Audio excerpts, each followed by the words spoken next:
자, 소라 땅에 살고 있는 이 마노아라는 사람이 있습니다. 자, 이 마노아가 여호와의 사자를 만나서 묻습니다. 당신의 이름이 뭡니까? 그랬더니 그 여호와의 사자가 대답하기를 내 이름은 기묘자다. 이렇게 얘기를 합니다. 자, 이 기묘라는 이 말은요, 무슨 말이냐면 우리의 이해를 초월하여 라는 뜻입니다.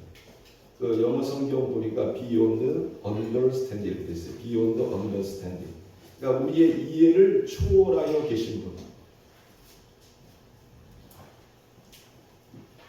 자, 이 기묘라는 이 단어는요, 바로 하나님의 속성을 이야기합니다. 예수님께서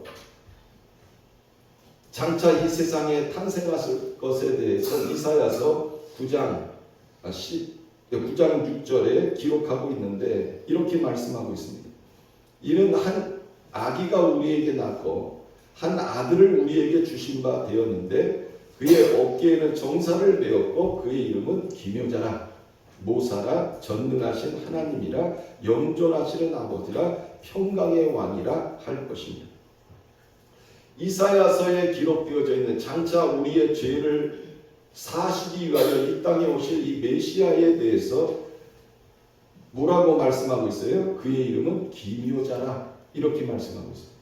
자, 그러면 지금 이 마노아에게 나타난 이 기묘자는 누구를 이야기하는 겁니까?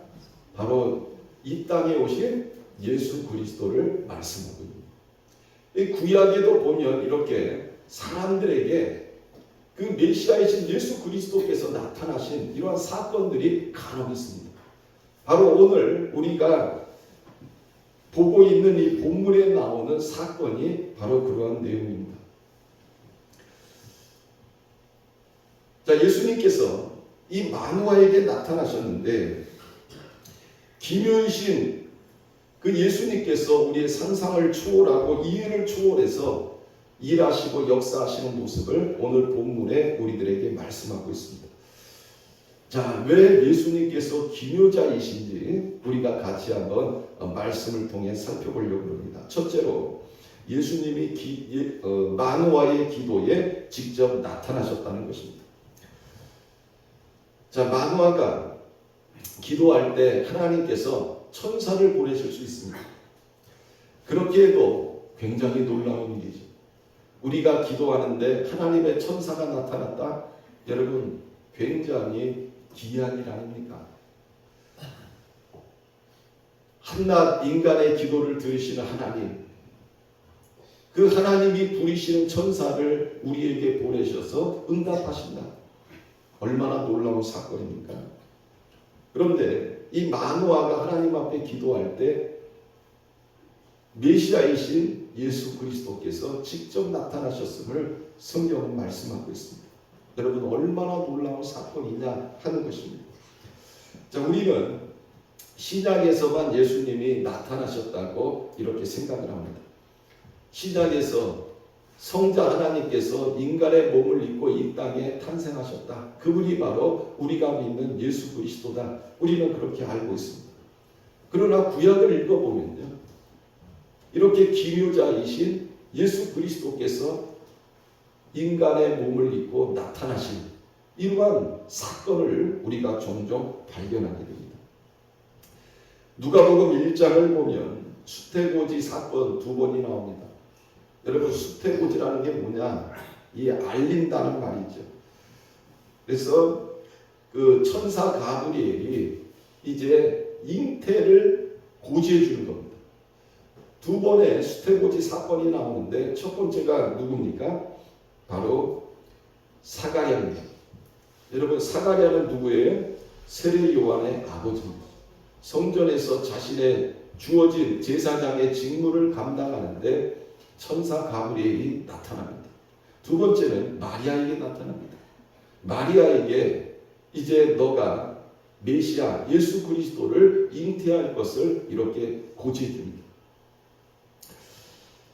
자, 성경을 읽어보면요, 이 천사들의 이름이 나오는데 2명의 이름이 나옵니다. 한 사람이 누구냐? 바로 가브리엘. 하나님의 계시라든지 또는 기쁜 소식을 전해주는 천사. 이 천사가 바로 가브리엘입니다. 또 하나는 누구냐? 미가엘이라는 천사입니다. 하나님의 백성들을 위해서 사탄과 싸워서 승리케 하는 천사. 이 천사가 바로 미가엘입니다. 그러니까 이 미가엘은 하나님의 용사로 나타납니다. 자, 우리는 이 누가복음 1장을 보면서 이 세례 요한의 탄생을 보면서 굉장히 기이하게 생각을 합니다. 그런데 오늘 읽은 이 본문 말씀을 보면 여러분, 이 마노아의 아내가 이제 아이를 낳게 될 것을 수태보지를 해주는데 누가 해줬어요? 메시아이신 예수 그리스도께서 직접 나타나셔서 수태보지를 해주고 있는 것을 볼 수가 있습니다. 예수님의 인간들이 살고 있는 그 상황에 출현하신다는 것은요, 우리 인간의 이해를 초월한 이러한 사건이라는 것입니다. 자, 어떻게 예수님께서 이 마노아가 드리는 기도에 출현하셨을까? 아까 제가 말씀드렸던 하나님의 계시와 기쁜 소식을 전해주는 가브리엘이라는 이런 천사도 있다고 말씀을 드렸습니다. 그런데 이 마노아의 기도에 예수 그리스도께서 직접 나타나셨다. 우리는 이 사건을 보면서 예수 그리스도의 겸손과 낮아지심, 그리고 택한 백성을 향한 예수 그리스도의 사랑을 우리가 다시 한번 발견하게 되는 겁니다. 주님의 이런 모습은 정말 연약한 우리 인간의 마음으로는 도저히 이해할 수 없는 우리의 인간을 초월한 위대한 사랑임을, 또 위대한 섬김임을 우리가 다시 한번 발견하게 되는 겁니다. 오늘날 주님은 예수 믿는 우리들을 향해서 기도하라고 말씀합니다. 마가복음 9장 29절에 보면 이르시되 기도 외에 다른 것으로는 이런 종류가 나갈 수 없느니라. 마태복음 7장 7절에 보면 구하라 그리하면 너희에게 주실 것이요 찾으라 그리하면 찾아낼 것이요 문을 두드리라 그러면 너희에게 열릴 것이니 구하는 이마다 받을 것이요 찾는 이는 찾아낼 것이요 두드리는 이에게는 열릴 것이니라. 너희 중에 누가 아들이 떡을 달라 하는데 돌을 주며 생선을 달라 하는데 뱀을 줄 사람이 있겠느냐? 너희가 악한 자라도 좋은 것으로 자식에게 줄 알거든 하물며 하늘에 계신 너희 아버지께서 구하는 자에게 좋은 것으로 주시지 않겠느냐. 마노아의 기도에 응답하신 그 주님께서는 오늘날 예수를 믿는 우리들에게 이처럼 기도할 것을 말씀하고 있습니다. 기도할 때 어떤 일이 일어납니까? 바로 기묘자이신 예수 그리스도의 이러한 놀라운 은혜가 임할 것을 우리들에게 말씀하고 있습니다.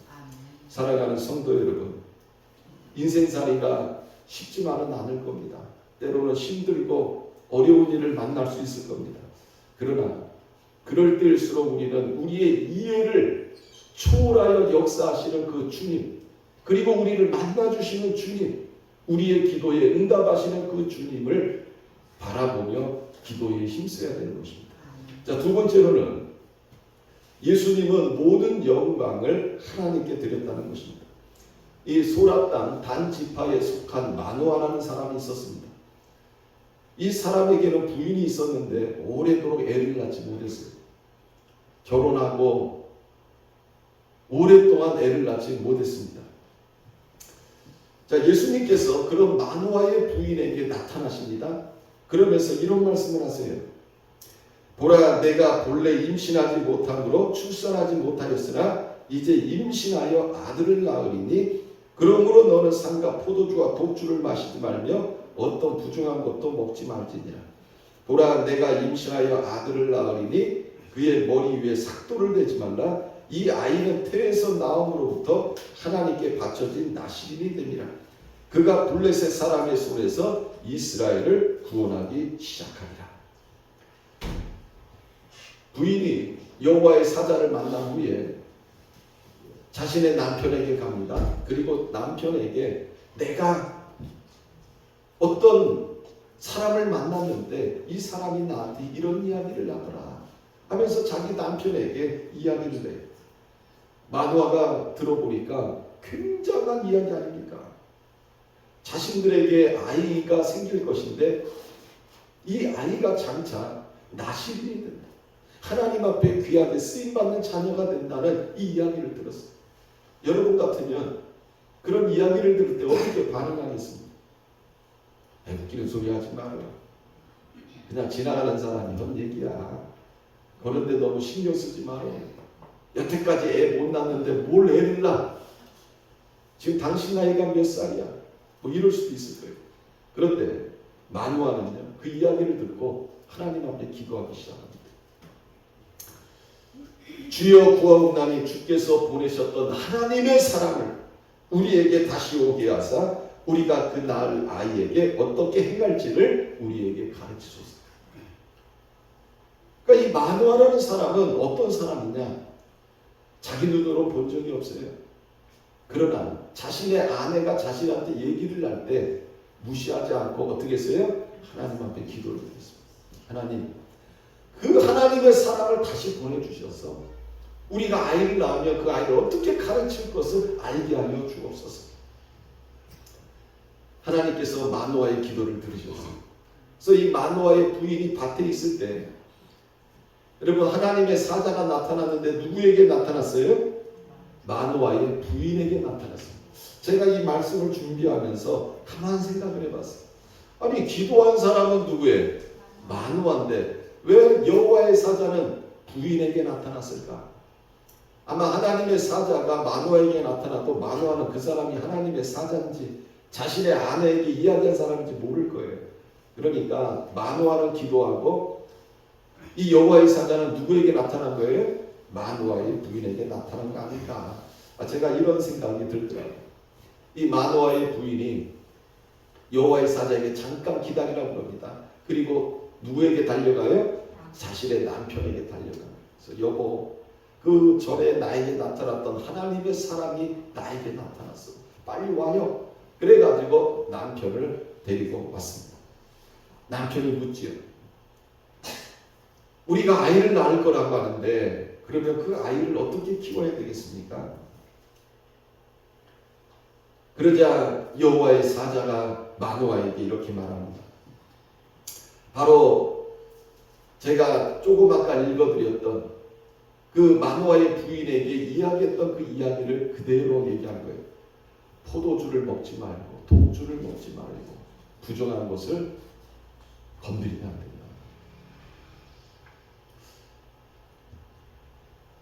마누아는요, 이 이야기를 듣고 너무 감사해가지고 여기 잠시 계십시오. 우리가 당신을 위해서 염소 새끼 한 마리를 잡겠습니다. 이때 여호와의 사자가 마누아에게 이렇게 얘기를 합니다. 너가 비록 나를 머물려고 하나 내가 내 음식을 먹지 아니할 것이다.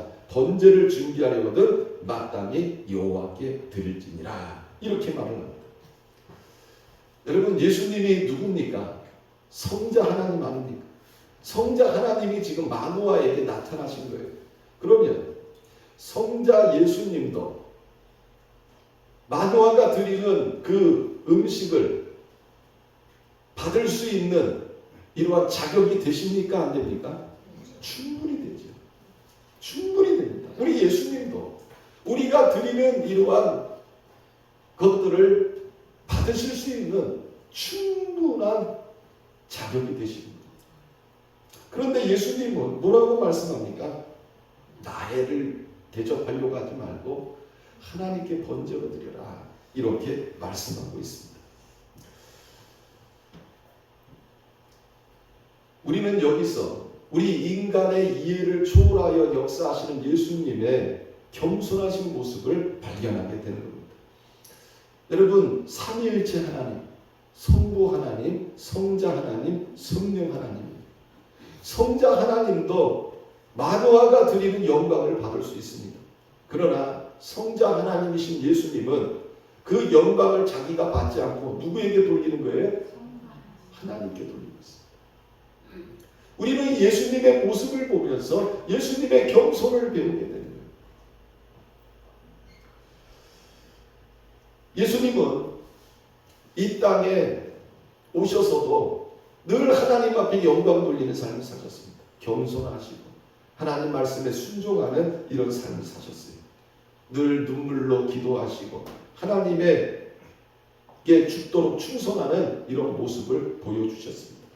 그래서 빌립보서 2장 5절부터 보면 너희 안에 이 마음을 품으라 곧 그리스도 예수의 마음이니 그는 근본 하나님의 본체시나 하나님과 동등됨을 취할 것으로 여기지 아니하시고 오히려 자기를 비워 종의 형체를 가지사 사람들과 같이 되셨고 또는 본체시나 하나님과 동등됨을 취할 것으로 여기지 아니하시고 사람의 모양으로 나타나사 자기를 낮추시고 죽기까지 복종하셨으니 곧 십자가에 죽으십니다. 이처럼 예수님의 겸손은요 우리의 이해를 초월합니다. 예수님은 늘 겸손하시고 자기가 받아야 될 이런 영광을 하나님께 돌리는 이런 모습을 보여주시고 계십니다. 빌립보서 2장 9절부터 보면 이러므로 하나님이 그를 지극히 높여 모든 이름 위에 뛰어난 이름을 주사 하늘에 있는 자들과 땅에 있는 자들과 땅 아래에 있는 자들로 모든 무릎을 예수의 이름에 꿇게 하시고 모든 입으로 예수 그리스도를 주라 시인하여 하나님 아버지께 영광을 돌리게 하셨느니라. 여러분 예수님이 하나님 앞에 겸손하니까 하나님께서 어떻게 하신 거예요? 예수 이름 모든 이름 위에 높이 드신 겁니다. 그래서 모든 만물이 다 예수 앞에 무릎 꿇든 이런 일이 일어나게 하신 거죠. 여러분 오늘날도 마찬가지입니다. 우리가 주님 앞에 겸손해야 됩니다. 내가 겸손하면 누가 나를 높여주시는 거예요? 하나님이 나를 높여주십니다. 여러분 내가 나를 높이려고 할 필요 없어요.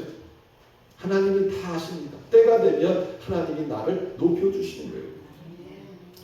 자, 위대한 성가를 많이 작곡했던 조셉 하이든이라는 사람이 있습니다. 이 사람은 아주 훌륭한 음악들을 많이 작곡한 이러한 사람이었습니다. 하루는 어떤 사람이 하이든에게 이렇게 물었습니다. 당신은 그 놀라운 음악을 작곡하는 영감을 어디서 얻습니까? 하이든이 이렇게 대답을 해요. 나는 기도할 때마다 하나님이 내 삶의 주인이십니다. 하나님이 내게 지혜를 주셔서 내가 아름다운 음악을 작곡하게 되면 이것은 하나님의 영광을 위해서 작곡한 것이며 하나님의 영광을 위해서 이 음악을 주님 앞에 드릴 것입니다. 늘 이렇게 하나님 앞에 기도를 드렸어요. 이런 그가 작곡한 곡 가운데 아주 유명한 곡이 있습니다. 바로 천지창조라는 곡입니다. 성경의 창세기와 존 밀턴의 신라원에 근거해가지고 그는 이 위대한 천지창조를 작곡을 했습니다. 이 곡이 비엔나에서 공연이 됐습니다. 그때 하이든은 몹시 아팠습니다. 그래서 이 공연이 시작될 때에 환자로서 맨 뒤에 앉아 있었습니다. 그날 쥐를 나던 쥐자가 정말 놀랍게 이 음악을 쥐했던 것입니다. 연주가 끝났을 때 수많은 사람들이 일어서 가지고 쥐자에게 박수를 보냈습니다. 그때 쥐자가 청중들의 박수를 중단시키면서 뒷좌석 발코니에 앉아있는 하이든을 가르쳤습니다. 그리고 이렇게 말합니다. 저 사람입니다. 저 사람이 이 곡을 작곡한 사람입니다. 사람들이 다시 고개를 돌려가지고 하이든을 바라보며 일제히 일어나서 박수를 치기 시작했습니다. 하이든이 갑자기 소리쳐 청중들을 중단시켜 말합니다. 아니요. 그는 하늘을 가리키면서 이렇게 이야기를 합니다. 나는 아무것도 아닙니다. 그분이 하신 것입니다. 이 모든 것은 하늘로부터 온 것입니다. 주님께서 나에게 지혜를 주셨습니다. 그분께 영광을 돌리십시오. 사랑하는 성도 여러분, 우리가 인생을 살다 보면 일이 잘 될 때가 있습니다. 그러면 이상해요. 일이 잘 되고 그러면 괜히 내가 우쭐해지고 내가 잘한 것 같고 내가 능력이 있는 것 같고 내가 한 것 같아요. 근데 여러분 그럴 때 조심해야 됩니다. 그럴 때 누구한테 영광을 돌려야 되는 거예요? 하나님께 영광을 돌리고 하나님이 그것을 기뻐하신다는 겁니다. 그러니까 예수님도 번제를 받을 수 있어요. 그러나 하나님께 영광을 돌린 것처럼 우리들도 하나님께 영광을 돌리는 삶을 살아야 됩니다. 자, 세 번째로 기묘자이신 예수님은 기적을 행합니다. 자, 마노아가 예수님의 말씀에 순종해서 염소 새끼를 가져오고 소제물을 가져옵니다. 그리고 반석에 딱 땄어요. 그랬더니 벼랑간 어떤 일이 일어납니까? 불꽃이 어디에서부터? 제단에서부터 하늘로 올라가는 일이 일어납니다. 그 염소 새끼하고 소제물을 바위에 올려놨는데 벼랑간 그 바위에서 여러분 불꽃이 일어나기 시작합니다. 그리고 하늘로 올라가는 거예요. 그런데 어떤 일이 일어납니까? 동시에 여호와의 사자가 제단 불꽃에 휩싸여 올라갔다. 이렇게 말씀하고 있습니다. 마노아에게 나타나신 그 기묘자이신 예수 그리스도께서 그 불꽃을 타고 하늘로 올라가시는 것을 마노아와 그의 부인이 보게 됩니다. 예수님이 기적을 행하신 겁니다. 여러분, 여기서 이적이라는 이 용어는 이 기묘라는 단어와 같은 어근을 가지고 있습니다. 따라서 예수님의 이런 기적을 행하시는 것은 우리 인간의 이해를 초월하여 행하신다는 거예요. 이 이적이라는 뜻이 결국 뭐예요? 인간의 이해를 초월하여 행하시는 것을 말씀하고 있는 겁니다. 여러분, 어떻게 불꽃이 바위에서 나올 수 있습니까? 어떻게 불꽃이 하늘로 올라가면서 예수 그리스도께서 그 불꽃을 타고 하늘로 올라갈 수 있습니까? 그리고 더 놀라운 것은요, 그동안 아이를 낳지 못했던 마노아의 아이가 임신을 하게 됐고, 마노아의 부인이 임신을 하게 됐고 아이를 낳았다는 겁니다. 24절에 보니까 그 여인이 아들을 낳음에 그의 이름을 삼손이라 하니라. 그 아이가 자라매 여호와께서 그에게 복을 주더니, 이렇게 말씀하고 있습니다. 여러분, 성경을 읽어보면 수많은 기적이 나옵니다. 주님께서 행하신 수많은 기적이 나와요. 삼손의 출생도 그 중에 하나입니다. 지금도 예수님은 수많은 기적을 일으키십니다. 여러분들의 삶 속에서 수많은 기적을 일으키십니다. 놀라운 일이에요. 제가 오늘 아침에 기적을 하나 체험했습니다. 뭔지 아세요? 제가 오늘 어저께 저녁에 음식을 먹었는데 체했어요. 체해가지고 목양실에서 밤늦게까지 일할 것이 있어가지고 일을 했는데 밖에 나왔는데 핑 도는 거예요. 왜 이러나. 아까 괜찮았는데 오늘 컨디션 좋았는데. 근데 아무래도 이상해요. 느낌이. 야, 이거 쓰러질 것 같아, 쓰러질 것 같아. 자꾸 오른쪽으로 몸이 기우는 거예요. 이상하다, 내가 이게 왜 그러지? 근데 가만 생각해 보니까 체한 것 같아. 그래가지고 집에 가가지고 이제 이렇게 혼자 좀 몸도 풀고 손도 만지고 그러는데 머리가 띵한 거예요. 근데 저희 사모가 와가지고 왜 그러냐고. 체한 것 같다고.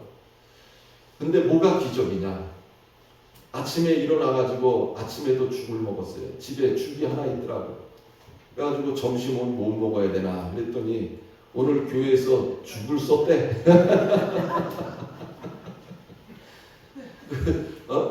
저는 점심을 죽을 먹어야 되는데 뭘 먹어야 되나 그랬더니 저희 사모가 아까 와가지고 교회에서 죽 쓴다는 거예요. 전복을 저번에 한 분이 우리 교회에 많이 보내주셨어요. 그래서 원래 저번에 먹었어야 돼. 근데 하나님께서 이 날을 위해서 딱 예비하시고 딱 전복죽을 써가지고 점심을 먹을 수 있게 해주시니 제가 가만 생각해 보니까 여러분, 이게 바로 뭐예요? 기적 아닙니까?